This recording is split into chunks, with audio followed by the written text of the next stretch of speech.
সুন্দরবনে কোনোভাবেই রোধ করা যাচ্ছে না হরিণ শিকারীদের তৎপরতা। কোস্টগার্ড, বন বিভাগ ও নৌ পুলিশের নজরদারি সত্ত্বেও বেপরোয়া শিকারীরা। স্থানীয় বাসিন্দা ও শিকারীদের তথ্য বলছে, সুন্দরবন সংলগ্ন বরগুনার পাথরঘাটায় অন্তত ২০টি চক্র মাসে প্রায় ১৫০০ হরিণ শিকার করছে। এরপর কৌশলে বিক্রি করছে মাংস। পাথরঘাটা থেকে তাওহিদুল ইসলাম শুভর প্রতিবেদন, জানাচ্ছেন সৈয়দ মাহমুদ।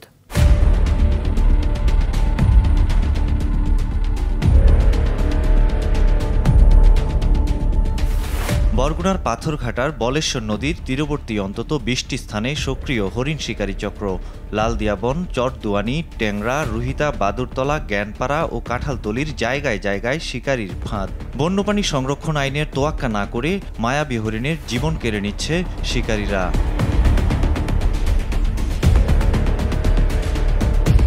পরিচয় গোপন রাখার শর্তে এক শিকারী জানায়, কয়েকজনের একটি চক্র সপ্তাহে ১৫টির বেশি হরিণ শিকার করে। সেই হিসেবে ২০টি চক্রের হাতে মাসে মারা পড়ে প্রায় ১৫০০ হরিণ। এরপর ইঞ্জিন চালিত নৌকায় দেয়া হয় জবাই। রাতেই ট্রলারে করে নানা জায়গায় চড়া দামে বিক্রি হয় সেই মাংস। আমরা ওই দিনে আইসা এভাবে পাতি, এই যে এখন তো শিলা, এই শিলা যেভাবে দেখতে আসেন এভাবে পাতার পরে আমরা দলে ৫ জন, কিন্তু রাত্রে বাজার সাথে সাথে আমরা এই দাও দেখছি না দিয়ে জবাই করি।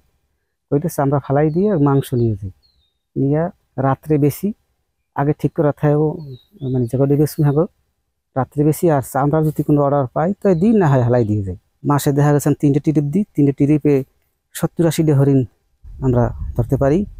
ককসেট, মাছের ককসেট উপরে থাকে, নিচে থাকে মাংস, উপরে বরফ দিয়ে লই যাই। মাংসে বোঝে যে এটা মাছ, ইলিশ মাছ। আসলে ইলিশ মাছ না, এটা হরিণের মাংস।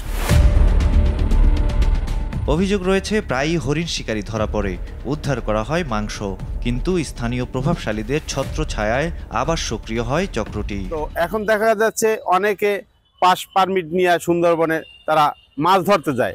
সেই মাছ ধরার আড়ালে এই হরিণগুলো শিকার করে। মনে করি হরিণ শিকারীদের সাথে এই সরকারের কিছু দুষ্কৃতিকারী যে অফিসার, তারা কিন্তু জড়িত থাকতে বলে আমার ধারণা।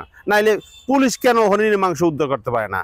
এই নৌ পুলিশ কেন হরিণের মাংস উদ্ধার করতে পারে না? শোনা যায় এখানে ৫০-এর অধিক পাচারকারী যুক্ত আছে।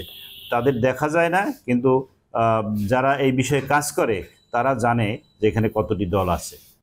এই পাচারকারীরা নদীতে মাছ ধরার ভান করে এবং সেই মাছ ধরার ট্রলারে করে তারা হরিণ শিকার করে বিভিন্নভাবে লুকিয়ে পাচার করে থাকে।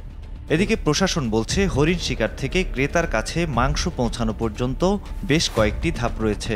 এসব ধাপের সদস্যরা আবার কেউ কাউকে চেনে না, যে কারণে সবাইকে ধরতে বেগ পেতে হচ্ছে। তো এটা নিয়ে উপজেলা প্রশাসন সহ সকল এজেন্সি আসলে সক্রিয় আছে। আশা করি যে খুব দ্রুততম সময়ের মধ্যে এগুলো